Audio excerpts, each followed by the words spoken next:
October 15th, 1988. Steve McQueen walked into his Paramount dressing room and found his wife of 23 years naked with his best friend, the man he'd trusted with his deepest fears, the woman who promised to love only him. 36 crew members watched what happened next. McQueen didn't scream, didn't throw a punch. He smiled. Then he walked to his desk, picked up a manila envelope and handed it to his wife. "Open it," he said. What happened in the next 10 minutes became Hollywood legend. Studio executives called emergency meetings because of it. And for 30 years, when people talked about Steve McQueen's final performance, they always came back to this moment. The moment McQueen proved that the best revenge isn't served hot or cold. Before we jump back in, tell us where you're tuning in from, and if this story touches you, make sure you're subscribed because tomorrow I've saved something extra special for you. The manila envelope. Neil's hands trembled as she reached for the envelope. The trailer had gone silent except for the hum of the air conditioning and the distant sound of crew members repositioning equipment outside. James, Steve's co-star and supposed best friend, scrambled to pull a sheet around himself, his face drained of color. Steve remained motionless by his desk, that unnatural smile still playing at the corners of his mouth. It was the same expression he'd worn in the Cincinnati Kid when he'd bluffed with a losing hand. Calm, controlled, deadly. "Steve, I can explain," James started. "No need." Steve's voice carried the same ice-cold precision that had made him famous in dozens of westerns. "Open the envelope, Niall." The manila paper crinkled as she broke the seal. Inside were photographs, black and white, professionally shot, crystal clear. Her breath caught. There she was with James at the Beverly Hills Hotel 6 months ago, at his Malibu beach house last Christmas, while Steve was supposedly filming in Mexico, in James's car outside a restaurant in Carmel.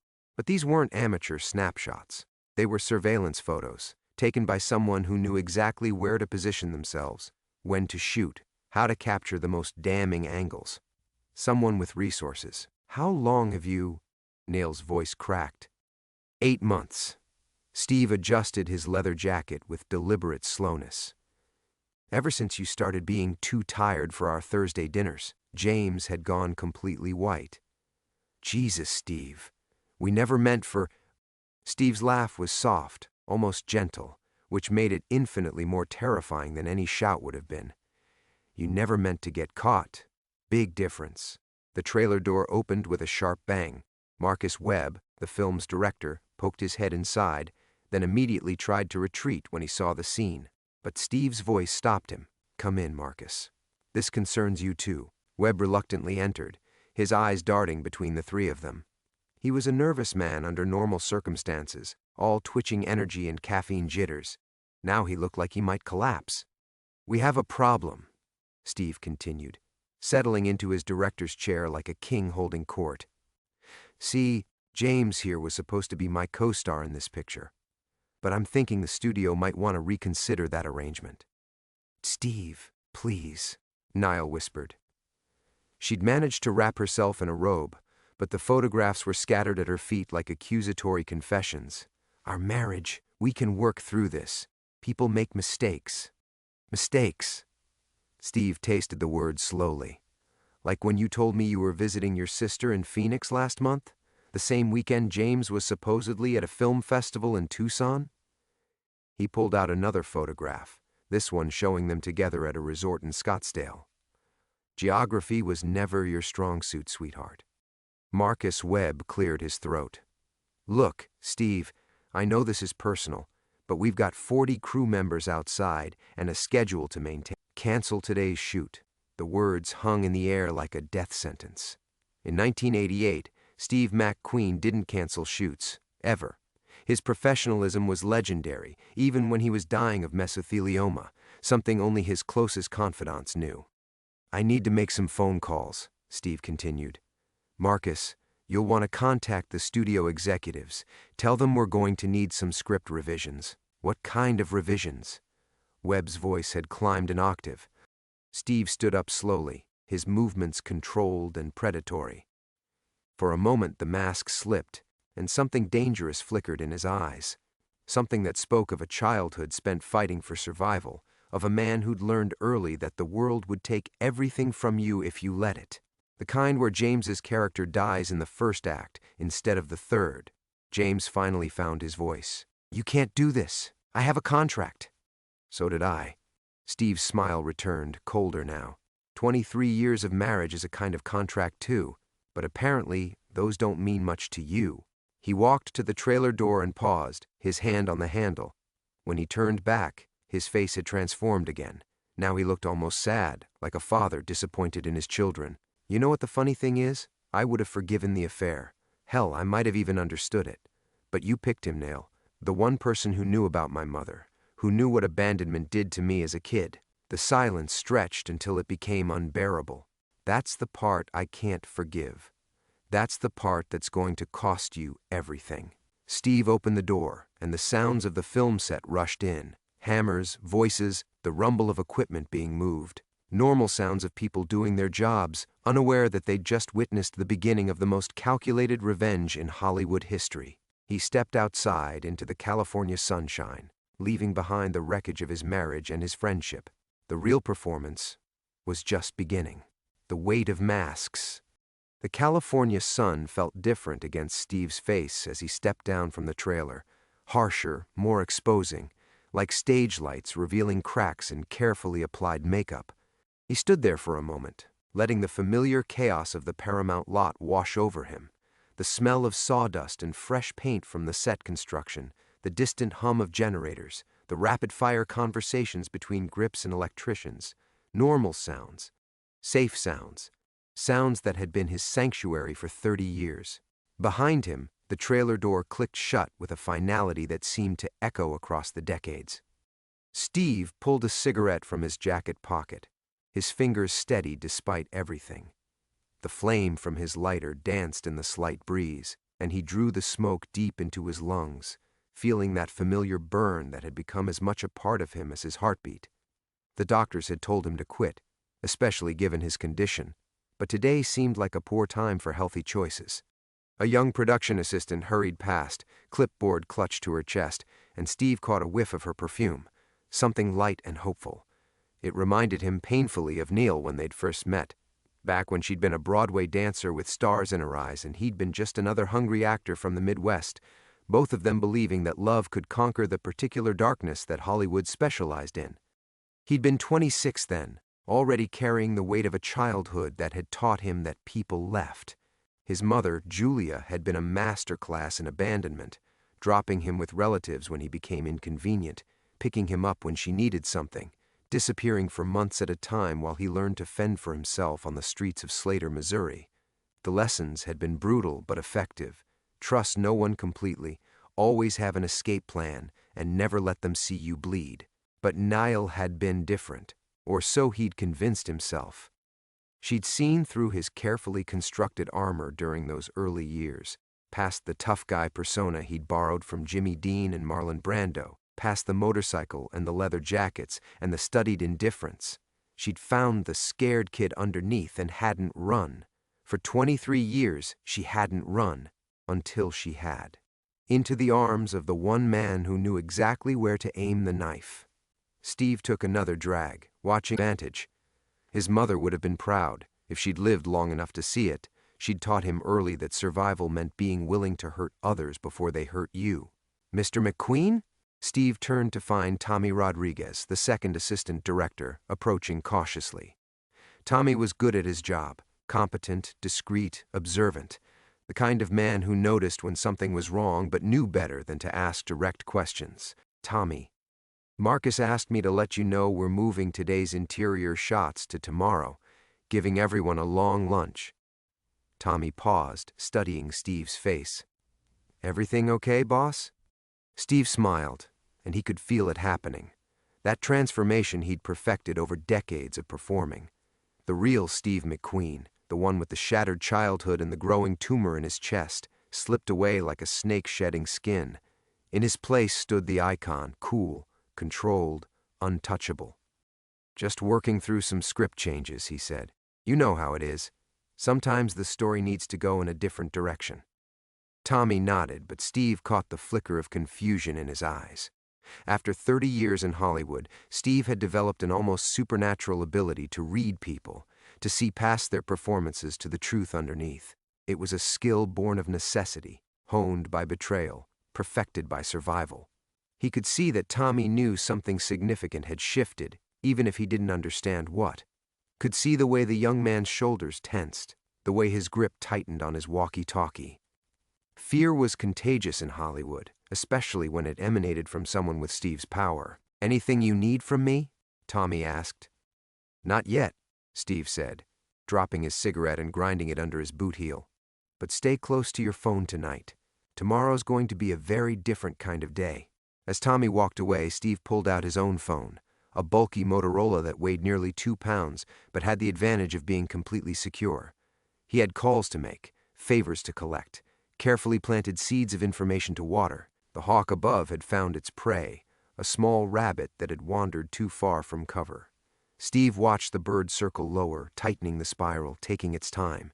Patience was everything in hunting. He thought of Nail and James, probably still sitting in his trailer, probably trying to figure out how to salvage something from the wreckage.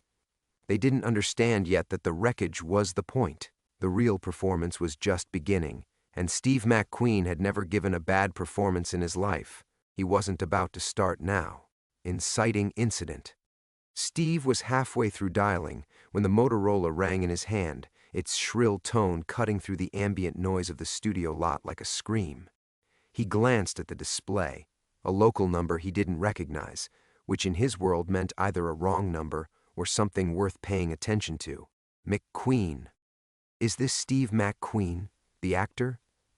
The voice was elderly, female, with the careful diction of someone who'd spent a lifetime choosing words precisely.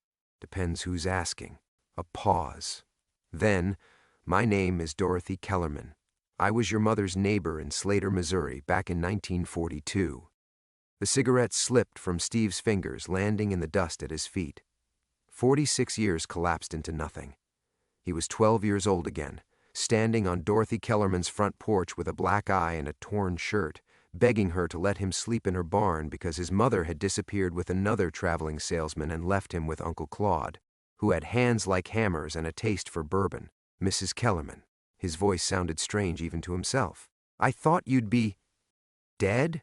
"I should be. I'm 89 next month." Her laugh was dry as autumn leaves. "But there's something I need to tell you before I meet my maker. Something about your mother. Something I should have told you years ago." Steve pressed the phone tighter against his ear, acutely aware of the crew members moving around him, of Marcus Webb gesticulating frantically at his assistant director 50 yards away, of the normal chaos of Hollywood continuing while his world tilted sideways. "What about her?" "She didn't abandon you that last time, Stephen. In November of 42, when she disappeared for 3 months and you ended up in the reformatory, she didn't run off with that salesman." The words hit him like physical blows. Steve found himself leaning against a equipment truck, his legs suddenly unreliable. "What are you talking about?" "She came to me the night before she vanished, beaten up worse than I'd ever seen her, and Lord knows I'd seen her beaten plenty by those men she took up with. But this was different. This was calculated, professional." Steve's mind raced, pulling at threads he'd buried decades ago. His mother's final disappearance had been the thing that broke him, not because it was unexpected, but because it was so complete. No note, no goodbye, no trace, just gone, leaving him to face Uncle Claude's fists and the reformatory's cruelty alone. "Who?" The word came out as barely a whisper. Men in expensive suits. They knew things about her, about debts she owed, things she'd seen, people she could hurt with what she knew.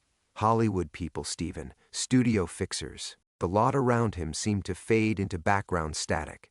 Steve was aware of his heart hammering against his ribs, of the taste of copper in his mouth, of the way his carefully constructed world was cracking like ice in spring. What did they want? Silence, permanent silence. She'd been working as a companion to some powerful men in Los Angeles, politicians, studio executives, men who couldn't afford scandals. Dorothy's voice grew softer, sadder. She'd kept a diary, she told me. Names, dates, photographs.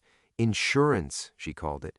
Steve closed his eyes, remembering fragments, his mother's mysterious trips to California, the expensive clothes that would appear and disappear, the phone calls she'd take in hushed whispers. He'd been too young to understand then, too angry later to want to understand. They made her an offer, Dorothy continued. Disappear completely. Leave Missouri, never contact anyone from her old life again, and they'd give her enough money to start over somewhere else. Refuse, and they'd make sure she never bothered anyone again. And she chose the money. The bitterness in his voice surprised him with its intensity. No, child. She chose you. The words hung in the air like smoke. Steve felt something fundamental shift inside his chest. Not breaking, but realigning. Like bones setting after being broken for so long he'd forgotten they were supposed to fit together differently. She made me promise to tell you if anything happened to her.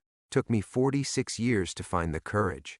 Dorothy's breathing was labored now, as if the confession had cost her something vital. She died in 1963, Stephen. Car accident outside Bakersfield. But she never stopped watching over you from a distance. Never stopped being proud. Steve opened his eyes and found himself staring at his trailer, where Neil and James were probably still trying to salvage their betrayal into something manageable. The irony was so complete it made him laugh, a sound devoid of humor. All these years he'd built his armor against abandonment based on a lie. His mother hadn't chosen to leave him.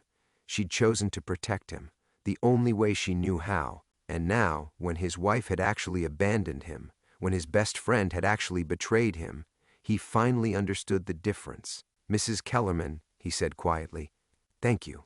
The line went dead, leaving him alone with the truth that changed everything. Early development. Steve stared at the dead phone in his hand, Dorothy Kellerman's words echoing in his skull like gunshots in a cathedral. Around him, the Paramount lot continued its relentless dance.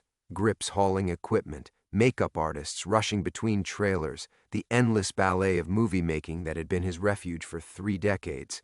But now it all felt distant, as if he were watching through thick glass. His mother hadn't abandoned him. The foundational truth of his existence, the bedrock of pain upon which he'd built every relationship, every defense, every carefully calculated distance, was a lie. The irony was so brutal it made his chest ache. Here he was, finally discovering that his mother had loved him enough to disappear, on the same day his wife had loved him little enough to betray him. The universe's sense of timing was either perfect or perfectly cruel. Steve pocketed the Motorola and started walking, his feet carrying him automatically toward the commissary. He needed coffee. He needed to think. He needed to pretend that everything was normal while his entire worldview rearranged itself like tectonic plates shifting beneath the Earth's surface. The commissary was half empty, caught in that dead zone between breakfast and lunch. Steve recognized a few faces, character actors grabbing quick bites between scenes, a table of writers hunched over their scripts, their conversation a low hum of creative anxiety. No one looked at him directly, but he could feel the weight of their awareness. In Hollywood, Steve McQueen didn't just occupy space, he commanded it. He poured himself coffee from the self-service station, black as motor oil, and found a corner table where he could watch the room without being watched. It was a habit born of childhood vigilance, refined by years of fame. Always know where the exits are. Always keep your back to the wall. Steve? The voice made him look up. Patricia Morrison, the film's costume designer, stood beside his table with a concerned expression that looked genuine, despite the industry's talent for manufacturing sincerity. Patricia was one of the few people in Hollywood he actually trusted, a 60-something veteran who'd worked with everyone from John Wayne to Brando, and who possessed the rare quality of treating stars like human beings instead of mythology. Patricia. He gestured to the empty chair across from him. Sit. She settled into the chair with the careful grace of someone whose knees had spent too many years kneeling on costume fitting room floors. Marcus is walking around like a man who's seen a ghost. Half the crew thinks you're sick again, and the other half thinks you're about to fire someone. She paused, studying his face with the practiced eye of someone who'd spent 40 years reading actors. Which is it? Steve almost smiled. Patricia had always been direct, cutting through Hollywood's layers of euphemism and careful positioning like a surgeon's scalpel. It was refreshing, especially now. Neither. Both. He took a sip of coffee, buying time while he decided how much truth to offer. There's been a complication with the picture. What kind of complication? Before Steve could answer, James Dean Morrison walked into the commissary. Not the legendary James Dean who died in 1955, but James Morrison, the character actor who'd adopted the name hoping some of the mystique would transfer. Steve had always found him pathetic, a man so desperate for identity icon. But today, watching Morrison scan the room nervously before heading to the coffee station, Steve saw something different. The man moved like prey, quick, darting glances, shoulders hunched defensively. He was afraid. The realization hit Steve like cold water. Word was already spreading. In Hollywood, secrets had a half-life measured in minutes, and the news that Steve McQueen was planning revenge would travel faster than wildfire in August. Steve? Patricia's voice pulled him back to the conversation. You're scaring me a little here. Good, he said, surprising himself with the honesty. Maybe you should be scared. Patricia leaned back in her chair, her expression shifting from concern to something approaching alarm. Steve watched her reassess him, saw the moment when she stopped seeing Steve McQueen the colleague and started seeing Steve McQueen the predator. It was happening everywhere, he realized. The careful ecosystem of the studio lot was responding to some invisible change in atmospheric pressure. Conversations quieted when he passed. People avoided direct eye contact. Even the craft services girl had hurried past his table without offering him the customary compliment of pastries. They sensed something dangerous in the water, and their survival instincts were kicking in. Steve stood abruptly, leaving his coffee untouched. I need to make some calls. Steve, wait. But he was already walking away, leaving Patricia alone at the table with her confusion and her growing fear. As he pushed through the commissary doors, Steve caught a glimpse of his reflection in the glass, and for a moment he didn't recognize the man staring back. The king of cool was gone. In his place stood something harder, hungrier, something that had finally stopped pretending to be safe. The payphone outside Stage 7 was an anachronism even in 1988, a relic from the days when studio executives conducted their darkest business on lines the feds couldn't tap. Steve fed it quarters and dialed a number he hadn't called in 15 years. Moretti Investigations. It's McQueen. I need to see Eddie. Tonight. A pause. Eddie don't take meetings no more, Mr. McQueen. Retired. Tell him it's about the Kellerman file. Tell him I know what happened to my mother. The line went quiet for so long Steve thought the connection had died. Then, Musso and Frank's. Back booth, midnight. Steve hung up and immediately dialed another number. This one from memory, muscle, and bone, remembering what his conscious mind had tried to forget. Paramount Pictures, Mr. Wasserman's office. This is Steve McQueen. I need 5 minutes with Lou. I'm sorry, Mr. McQueen, but Mr. Wasserman is in meetings all. Tell him I want to discuss my mother's diary. Tell him I know about the photographs. The secretary's breathing changed, became shallow and quick. Please hold. 30 seconds later, Lou Wasserman's voice crackled through the receiver, older now, but still carrying the authority of a man who'd built MCA into the most powerful agency in Hollywood before transforming Universal into an empire. Steve. It's been too long. Not long enough, Lou. A chuckle that sounded like gravel in a cement mixer. I heard you might be calling. Funny thing about the past, sometimes it doesn't stay buried as deep as we isn't it? A woman betrays you, and suddenly you're interested in ancient history. Suddenly you want to dig up graves that should stay buried. The paternal tone shifted, became something colder. Your mother kept detailed records, Steve. Names, dates, photographs, just like Dorothy told you, but she also kept records of other things. Things that could hurt people who are very much alive. Steve's mind raced through the implications. You have the diary. We've always had the diary. Your mother was careful, but not careful enough. The question is, what are you going to do with what you know? Across the lot, Steve could see his trailer. Through the window, he caught a glimpse of movement. Neil's silhouette, gesturing animatedly. Still trying to manage the situation, probably. Still believing this was about her infidelity, her choices, her carefully constructed lies. She had no idea that her betrayal was just the spark that had lit a fuse, leading back to secrets that predated her existence. I want to see it, Steve said. "The diary. That can be arranged.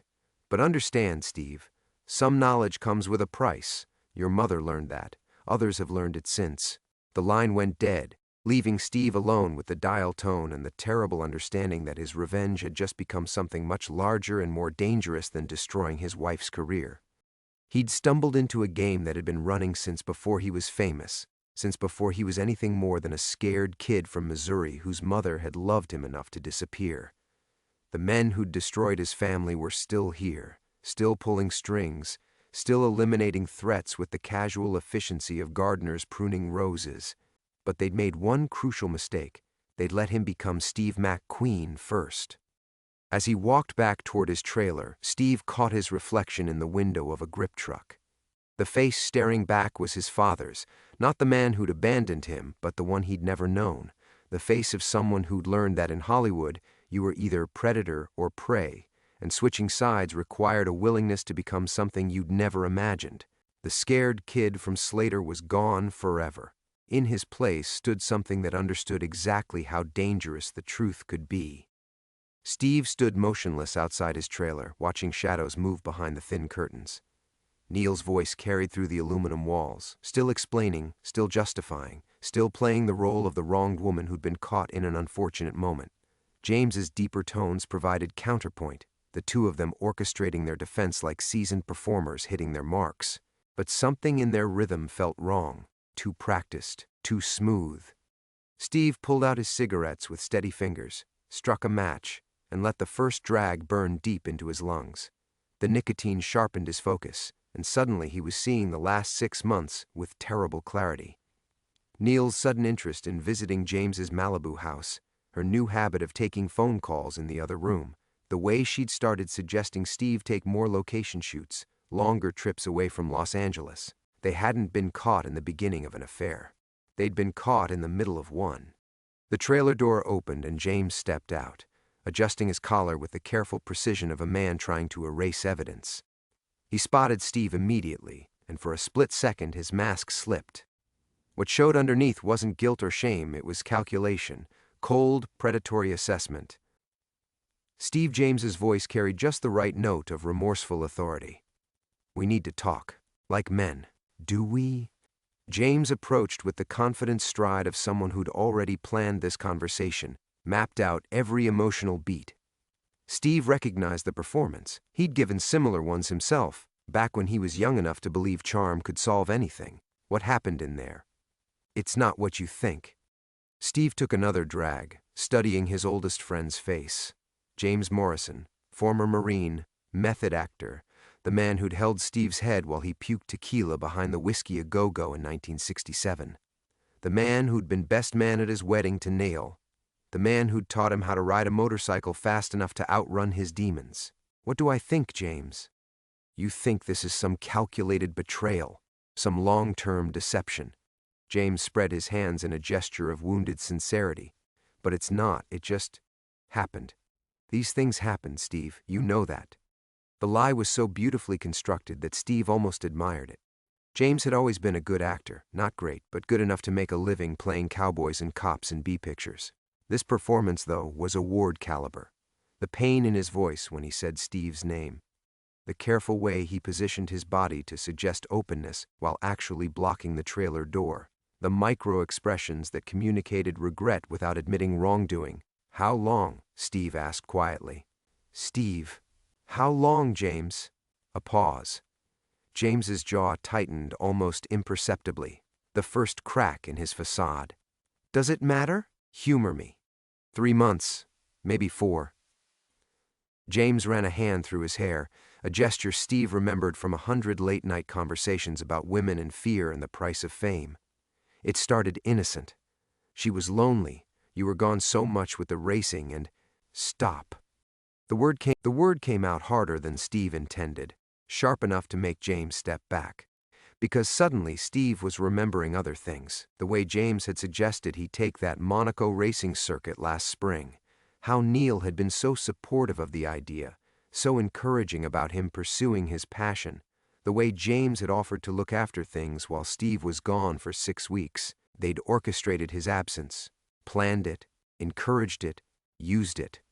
You suggested Monaco, Steve said, the pieces falling into place with sickening precision. Last April, you said I needed to get back to what made me happy. James's eyes flickered, another crack in the performance. Steve, you're reading too much into... And the Baja race in February. That was your idea too, wasn't it? Said I needed to prove I could still handle the desert. You did need to prove that. You were drinking too much, getting soft. 8 months. Steve's voice was barely above a whisper, but it carried enough menace to make James shut his mouth. This has been going on for 8 months. Steve, she was in your bed before Christmas, wasn't she? While I was on location in Colorado freezing my ass off in the snow, she was warming yours in Malibu. James's mask finally cracked completely. What emerged wasn't the remorseful friend or the tortured lover. It was something uglier, more honest. His mouth curved into a smile that belonged on a man counting money while his partner bled out in an alley. You want the truth, Steve? Fine. James straightened, his whole posture shifting from supplication to confrontation. She's been unhappy for years. Years. You think your little racing hobby makes you interesting? You think disappearing for weeks at a time makes you mysterious? You're not the king of cool anymore. You're just a rich man with expensive toys, trying to recapture something that died a decade ago. The words hung in the air like acid smoke. Steve felt something fundamental shift inside his chest, not heartbreak but recognition. He'd spent 30 years reading people, learning to spot the predators hiding behind friendly faces. He should have seen this coming from James Morrison, the wannabe who'd always lived in other men's shadows. But the real revelation wasn't James's cruelty. It was his arrogance. The bone-deep conviction that Steve McQueen was just another aging actor, too soft and too trusting to fight back. James Morrison had no idea what he'd just unleashed. You're probably right, Steve said quietly, flicking his cigarette into the dust. Lucky for both of us, I've never been particularly good at accepting the truth. Steve watched James's confidence falter as the implications of those words settled between them. The afternoon sun cast long shadows across the lot, and in that golden light, Steve could see his old friend finally beginning to understand that something had shifted in the conversation's current. What's that supposed to mean? James asked, but his voice had lost its earlier swagger. Steve didn't answer immediately. Instead, he lit another cigarette and let his gaze drift across the studio lot, past the sound stages where dreams were manufactured, past the executive buildings where those dreams were bought and sold, toward the distant hills where the real Los Angeles hid behind layers of smog and ambition. You know what I learned in reform school, James? Steve's voice carried the casual tone of a man discussing the weather. How to wait, how to plan, how to smile at someone while you're deciding exactly how you're going to destroy them. Steve, you're scaring me a little here. Good. Steve turned back to face him, and James actually took a step backward. You should be scared. See, while you two have been playing house for the last 8 months, I've been doing some homework. Amazing what you can learn when you stop trusting people. The trailer door opened and Neil emerged, her hair hastily repaired, her lipstick fresh. She'd changed clothes, gone from the intimate silk blouse to something more conservative, more wife-like. Even now she was performing. Steve, darling, we really need to... Tell me about the photographs, Steve said, his eyes never leaving James's face. The effect was immediate and devastating. James went pale, and Neil's carefully constructed composure cracked like ice on a windshield. They exchanged a look, quick, panicked, and Steve felt something cold and satisfied settle in his chest. What photographs? Neil's voice was steady, but Steve could hear the hairline fractures underneath. The ones Eddie Moretti took. From your little weekend in Carmel last month.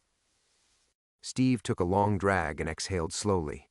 Professional quality, very artistic, still trapped in their narrow world of adultery and betrayal, unaware that they'd wandered into something much larger. How long have you known? Niall whispered. Longer than you think. Not as long as I should have.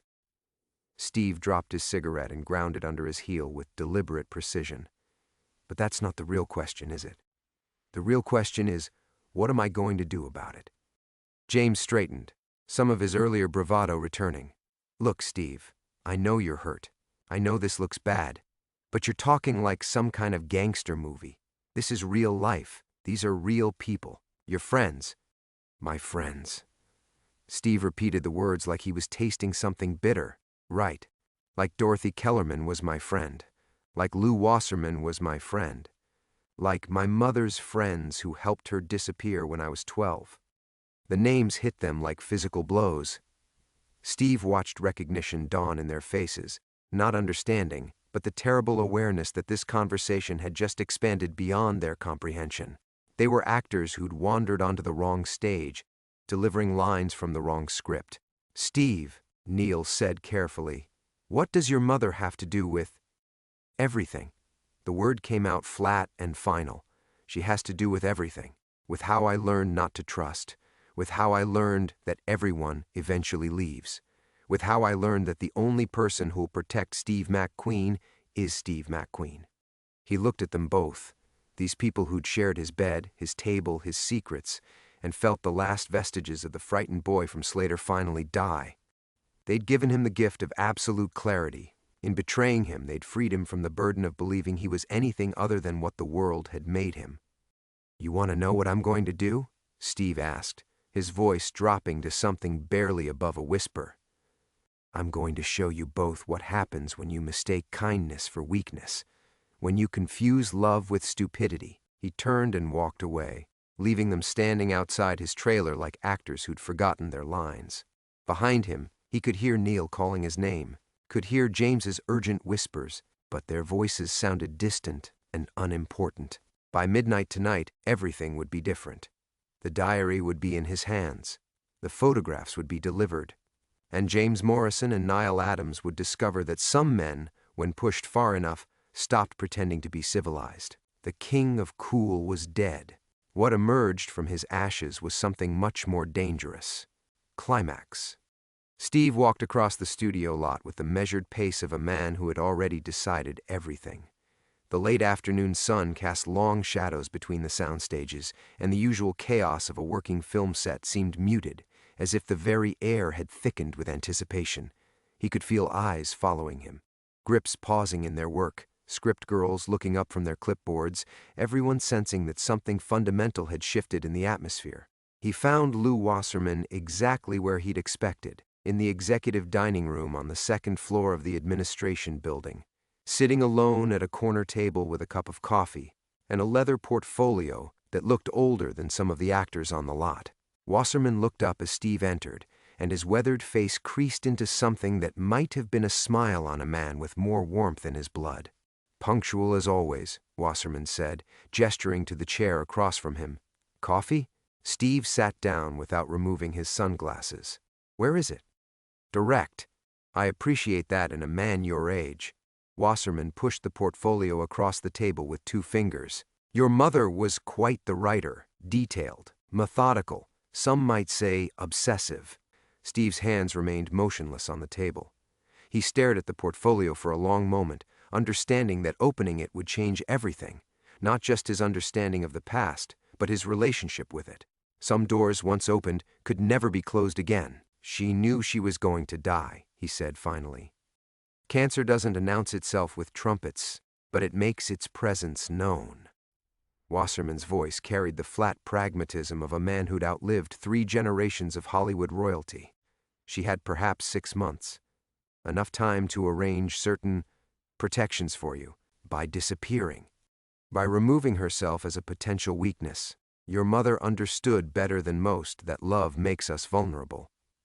Wasserman lifted his coffee cup with hands that barely trembled despite his age.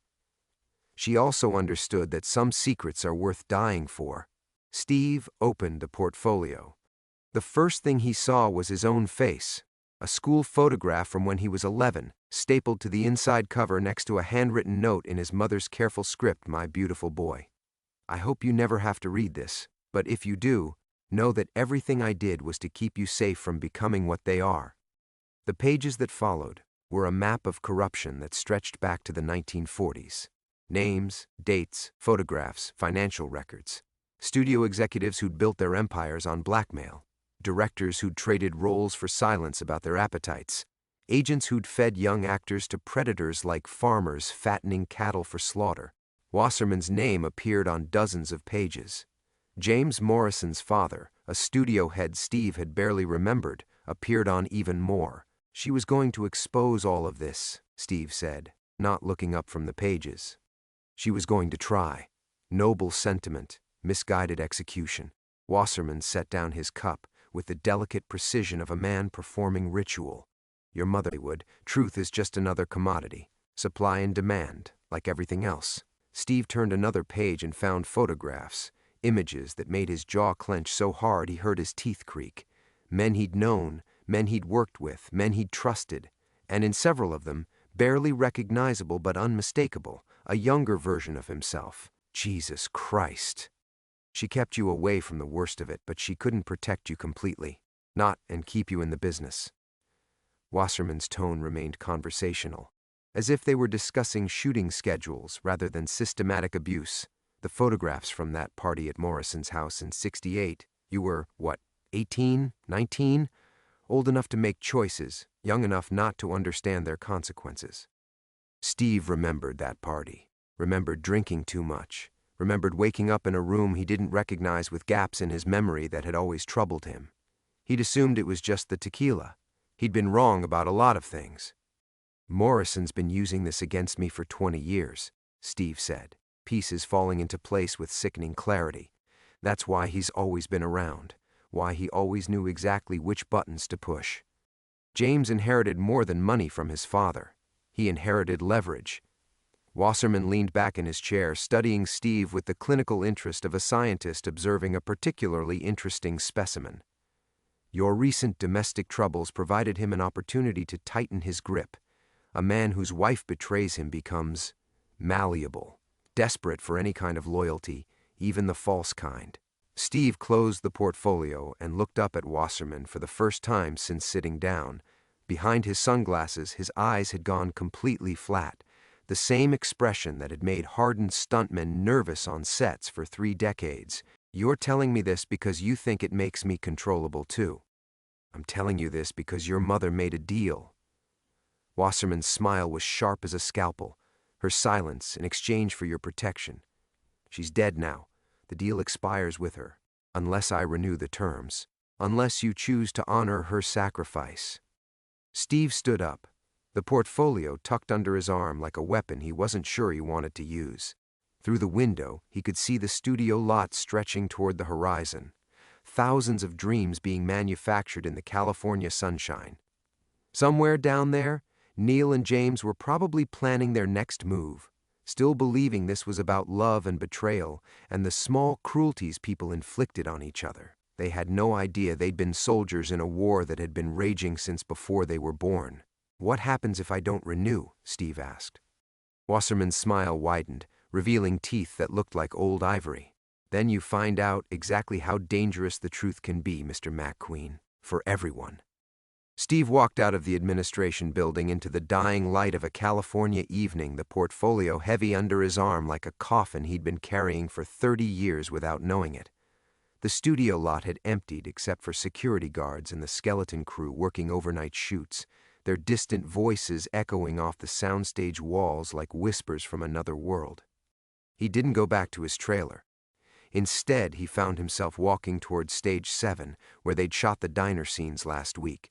The ones where his character, an aging cop, finally understood that justice and the law were 2 different animals entirely. The irony wasn't lost on him. Inside the darkened soundstage, the fake diner sat like a museum exhibit of American dreams. Steve settled into one of the red vinyl booths, the same one where he'd delivered his final monologue about good men learning to live with compromise. In the silence, he opened the portfolio again. His mother's handwriting filled the margins of every document, a running commentary on 2 decades of watching her son navigate a minefield she'd helped create. They invited Steve to Morrison's party tonight, one entry read. I told him not to go, but he thinks I'm being overprotective.